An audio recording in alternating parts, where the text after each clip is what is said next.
the more that you can kind of control the client in a good way, the more likely they're going to have a good experience. So I started with the private aviation, and then it just kind of led into a global white glove concierge.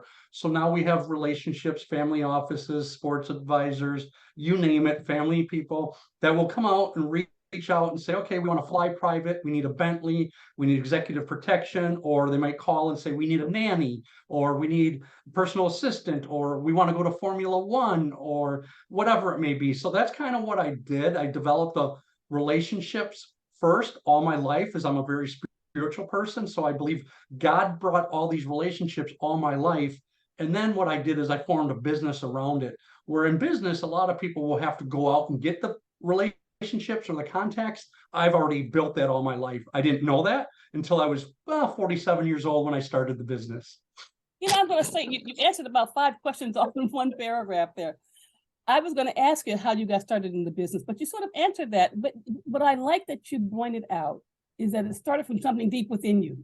Yes. Because you're right. Most of us do it we go through a cold list and you'll buy tons of leads and you just whip through the leads. But you did it the other way around. Correct. How did you build that first relationship? I think the first relationship I didn't know back then, and being a very spiritual, a lot of my relationships, God was putting me in touch in place to form this business. And I was raised by a single mom. My mom's my world. Shout out to my mom. Hi, Mom. And so basically, I've always been distilled with trust and transparency at a young age. And that carries over to friendship, relationships, business, whatever. I always say you have to have a foundation of trust, respect, honesty, and communication. And so at a young age, I think that just distilled in me. I didn't know where I was going to be, but that's what it transitioned later on in life. Then I finally became a man. And it's like, okay, now I know why I have these relationships. Scott, I want to point out something too. You said trust. Believe it or not, many people don't understand that, but that is a critical factor in building relationships. Because when you think about anything in the sales industry or the financial services industry or anything that people are dealing with people's assets, it's fast-paced, fast-moving. And to me, we sort of leave out how important that is. And it's not a fancy tool. It's just a gut level, in the heart feeling.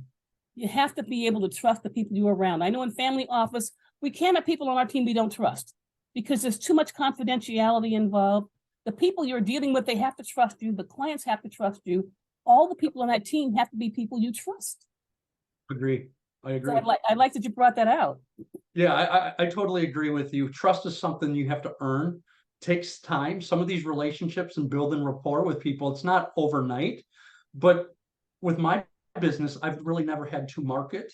It's all been word of mouth, organically. And I think that's the strongest part that I can give that God gave me the ability to white label, build myself. And trust is earned.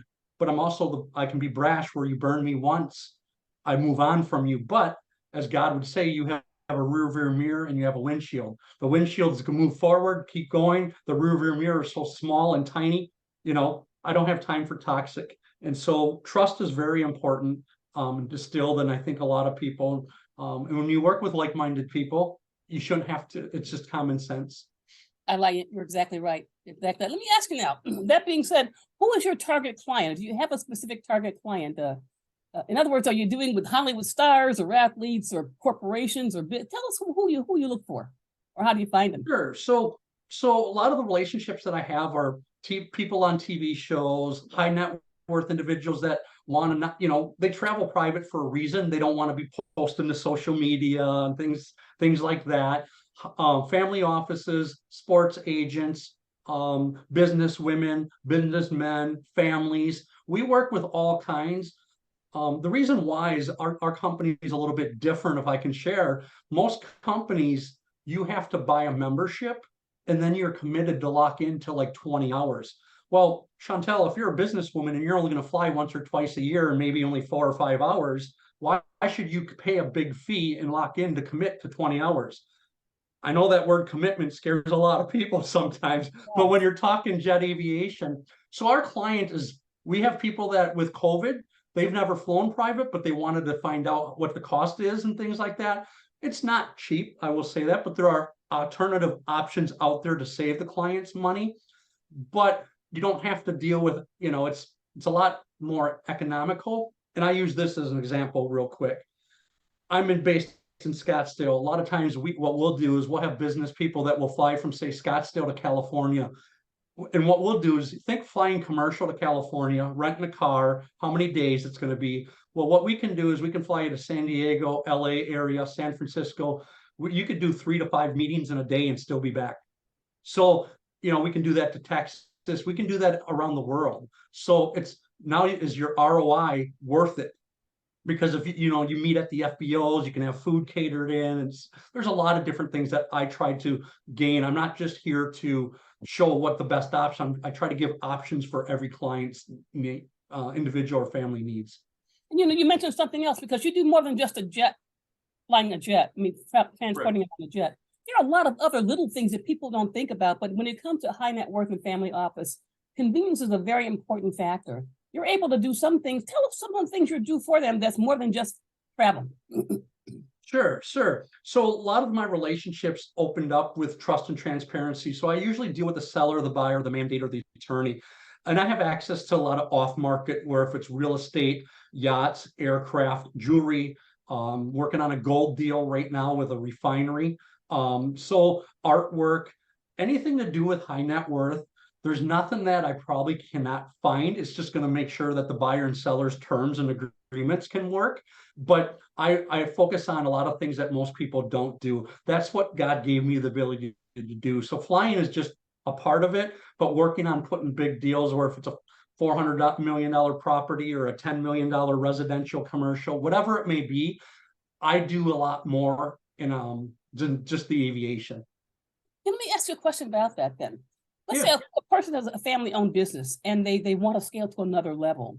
And they've talked to a financial advisor, they've talked to a few people, but they're not finding what they're looking for. But they have, let's say they've got, I don't know, $100 million in their purse to put into something. Would they reach out to you? How would they could, because as I say, I'm not always about the money, because when you love what you do, the money will come. And so I don't like to work with people that, what's my commission? What's this? What's that? You know what? If I'm going to work with you and be transparent, we're going to sign paperwork. We're all going to be taken care of. Okay. However, I have different relationships. So it comes down to trust. If it's a family office, or if it's yourself, or, might not be a revenue split with me right now, but they might say, hey, Scott, I have somebody that wants to buy a plane or fly here or this. And that's how you leverage relationships, monetize, I like to say, in a good way. And so I'm always open to having discovery calls and say, hey, you want to whiteboard or pick your brain, pick my brain? That's okay. I'm just a simple guy from the Midwest that just loves what he does. Well, you're beyond that simple guy from the Midwest. You're really, to me, you're way beyond that level. But what I like about it is that the heart of you is still there. When some people, they move up the ladder and they grow, they sort of lose that what is it? They can walk with kings but lose the common touch. You've never lost the common touch, and that I think is kind of important. In fact, that's part of the poem. It's called "If" by Rudyard Kipling, and that's what you didn't leave the common touch, and I love that. Going on to that topic, let me ask you a question. There's different types of family office, and there's different types of money. There's old money, new money, tech money, entertainment money, the new influencer money. There's all kinds of. Is there any difference in what you're finding with the different people that you work with, or is there not really? It's just the way they work. I think you have people that have the old money moves different than the people that have the young, like the millennials. They're all about phone and technology and things like that. Where someone like me, I don't mind Zooms at all, but I like to sit down and break bread with people and build those relationships. So much over the phone. Not really. It's just, I think more of the older people, and I'll put myself in that. We kind of are educated old school. I think the millennials, the social influencers, if you want to use them, they don't know some of the options that are available. They think everything's via tech and phone. And I just think that there could be lessons learned on both ways. Some people like technology, some people do not like technology. So it depends. I think it's not sales, but you have to, intuitions, I believe, are very important.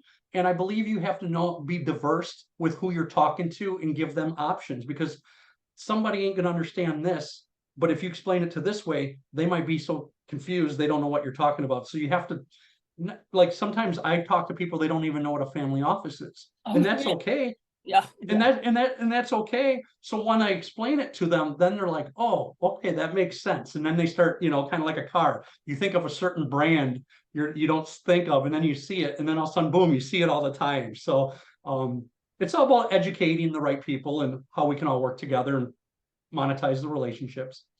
You know what? Here's another thought too. There are a lot of Yeah, women on the rise becoming successful entrepreneurs. Women, and there's two different, I'm going to go to two different levels. There are women on the rise, and there are people that have never gone anywhere, and all of a sudden, at some point in their life, there's an upshot, something happens, and their income, almost like Colonel Sanders, Harlan sure, Sanders. He didn't sure, become a millionaire until much later in life. And sure. this is happening. I think we're seeing this because of technology. We're seeing a lot of upshots in people, women and young people, but particularly women who are Yeah. coming out of nowhere and making tons of money, and their moms. Any thoughts you'd like to share with women? Um, And I'm telling you, I'm asking that. You're a mama's boy, and I love it. You love your yeah, mom. I have no idea. I never hide anything. I'm 51 years old and I'm a mama's boy. I And love it. I love my mom the best. I try to do anything I can for her, but I've always worked with strong women. They don't intimidate me, where I believe there's enough money in the world that women can be successful, men can be successful, whatever race, whatever you want to, not politics, don't bring any of that into it. You just, women are very strong. We need them in society. And there's some very successful women. And I think sometimes guys are intimidated or think, oh, what does she have better than me? And you know what? She probably, I'm actually working on a couple of deals right now that the women are the CEOs of their companies. And I don't have an issue with that, because you know what? If I don't know it and they know it, and it makes me better and it can make a better situation better, great.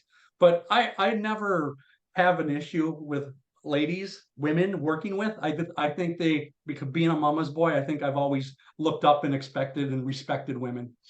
I think women like mama's boys though, because what happens is we know that if you care about your mother, you're going to care about them. Sure, And there sure. are subtle things, I agree. yeah. And there's subtle things about the way women do business that's a little different than men. And it doesn't mean that one is good or bad or better or worse. It's just that there are Sure. different styles in how we conduct business. And I think that women are going to love working with you. I my next question is about corporations. People work for corporations sometimes their whole entire lives. And they have that desire to get out of that corporate model, and they don't even have a feeling for how to get past that point. You did that. You went from corporate life to your own business, and you didn't do it at 25. What made you to make that decision to go out on your own, and how did you go about doing it? It's a great question. I don't know if there's a right or a wrong answer, but what I'm going to say is I think the biggest thing with leaving corporate and going to something or starting your own, it's fear. Everyone's afraid of fear. Um, I was, but the thing is if you don't try, you don't know. Doesn't, and so corporate America is great for some people. Don't get me wrong. I never thought I would be working for myself, but all my life I was working for myself because I was building relationships. It just took me different ways to figure it out. Same thing if you're at a corporate job. But I think fear, and you know what? If you have an idea or you have a goal, find a couple people that you trust in your inner circle, talk to them, and you know what? Go for it. Because now we are in the world with technology. You don't have to be in a corporate. You can white label off of someone else's business or network with somebody and come up with your own ideas and brainstorm. And so I think in the world that we're in, nothing against corporate. I loved it and it shaped me a lot, but it's just sometimes it got too political and too this and too that. And now to have my financial and my own independent freedom, you can't put a price on that. And I would say whatever your dream is, no matter if it's small or big, go for it. And if you have any questions or ideas or suggestions, I'm happy to sit here and be a thought partner. And I mean, anything that I can do to help you succeed. That's what life's about. It's rewarding. What do you see are any growing trends on the rise right now? Or do you see any? What strengths are on the rise right now? Yeah. What do you think is growing on the rise? Obviously the technology. I don't want to get into the AI because I'm overwhelmed with AI myself. I just stay to what I'm good at, because a lot of people with AI coming out, get an example. It's so new, everyone's like, I got to be on top of this or this or this or that. But then you lose the mindset that, hey, focus in on what you're good at. If you're not good at the AI or technology, find somebody that does. But I think technology, obviously, the last couple of years, I think not having to go into a building, office building all the time. There's a lot of different things that I think have changed. Yeah, a lot has changed. And I think that we have to grow with the change. But even with all that changes, some things that never change, and that is character. Character. I believe character, communication, trust, respect, and transparency. I know I sound like I'm preaching, but that's what I live by. And if you live by that and you have those beliefs, good things will come out. It will come out. Let me ask you, could you share with there are young people that listen to our show, and there are people that are our age, over 30. Sure. Give some of your feedback for those who may be sitting on the fence, wondering what to do. What would be your input to them?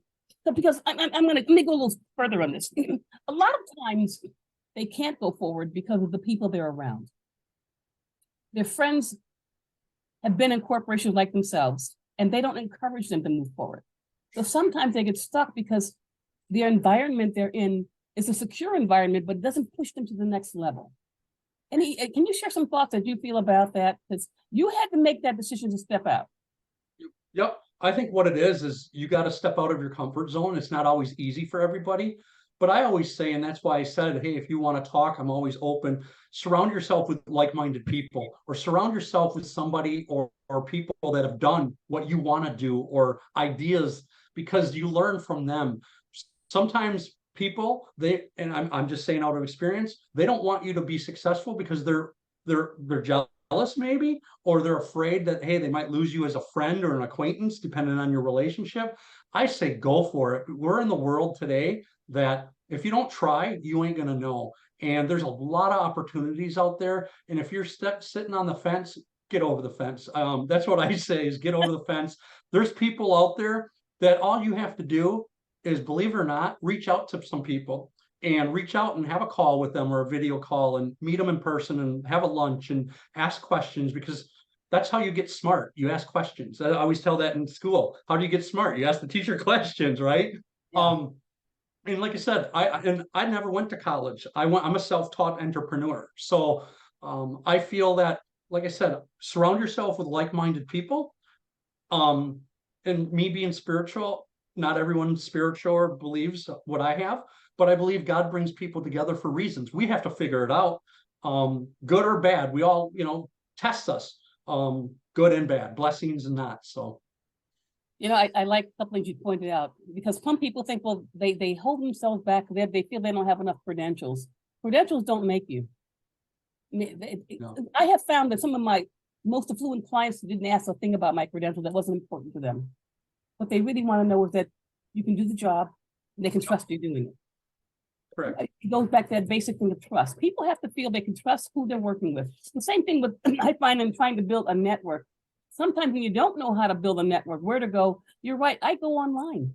You go online, meet a few people, set up a call like I'm doing with you, although mine is a talk show. That's how I started it. I started by talking to people online, and what would they do to want to advance their business?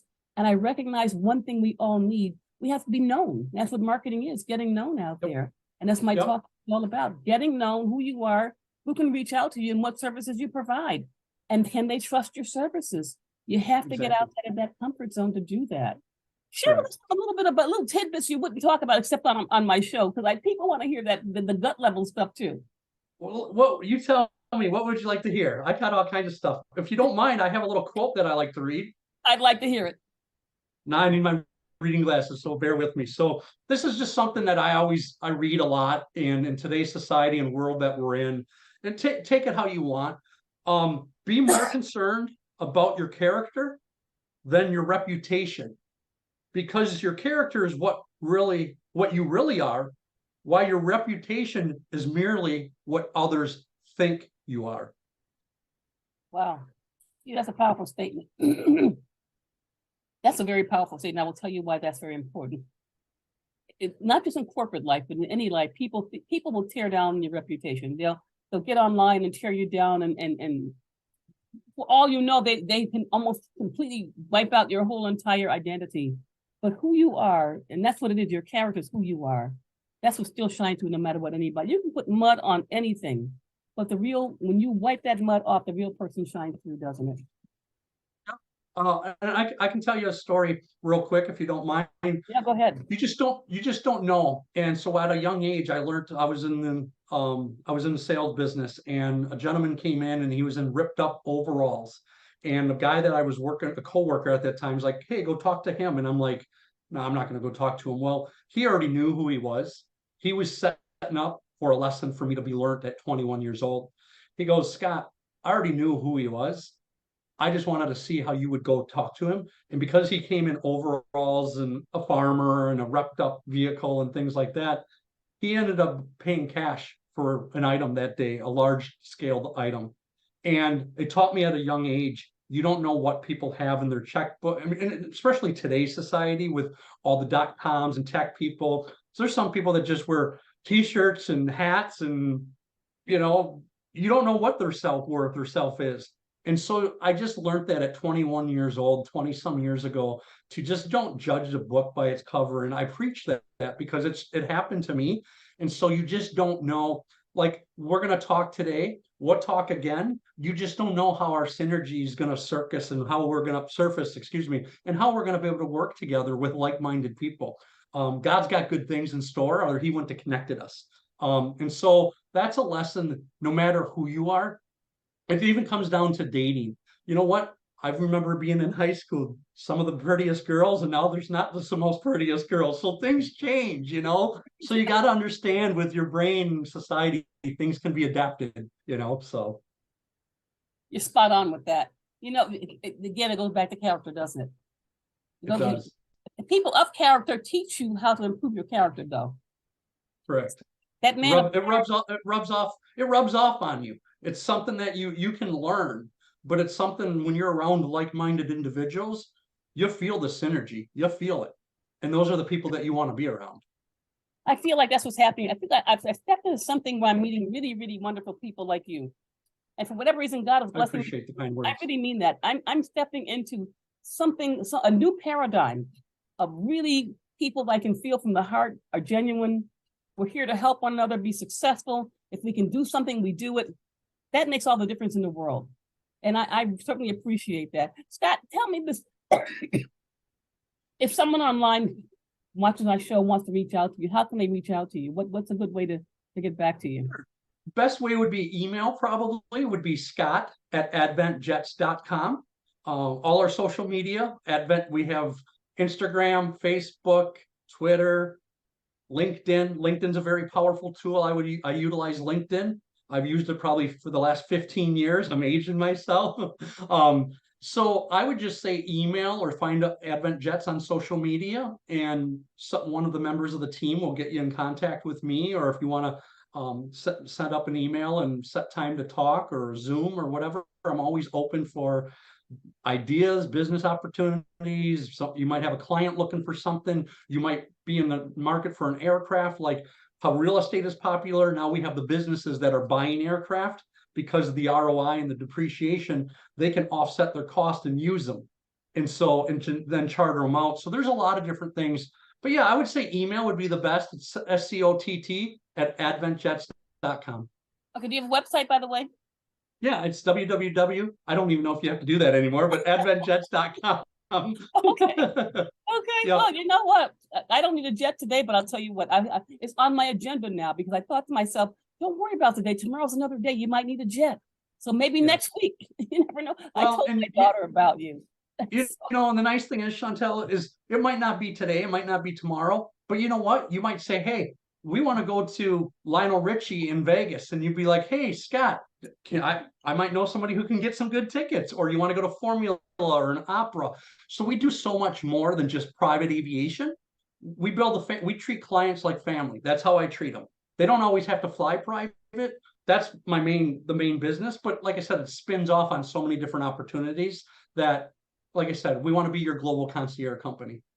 I gotta add this to your statement there. I grew up with Lionel Richie, so he's like a homeboy. I haven't seen him since high school. I might want to do that one day, so I'll keep that in mind.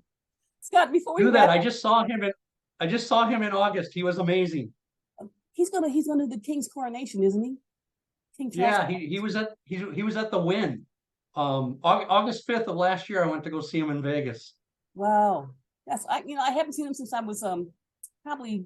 I mean, he went to Tuskegee. We went to different colleges, and his sister. We lived in a small. Where I lived is a small subdivision outside of Joliet, Illinois. It was built in brand new houses built in 1960s, about 30 houses. But I swear, it was such a loving and warm community that the whole community felt like my family. Of all the places I lived in my life, that is the only place I still remember. Almost everyone. It was that close of a family to live in that kind of environment. And you know what? Sure. I'd love to reach out to him someday and catch up with him. And I'm going to go through you to that one thing. I'll help you. That'd be great. Sounds good. Scott, anything you want to add to before we wrap up for the day? No, I just say, you know what? Every day you wake up, be blessed. You don't know what people are going through. We all go through goods and bads.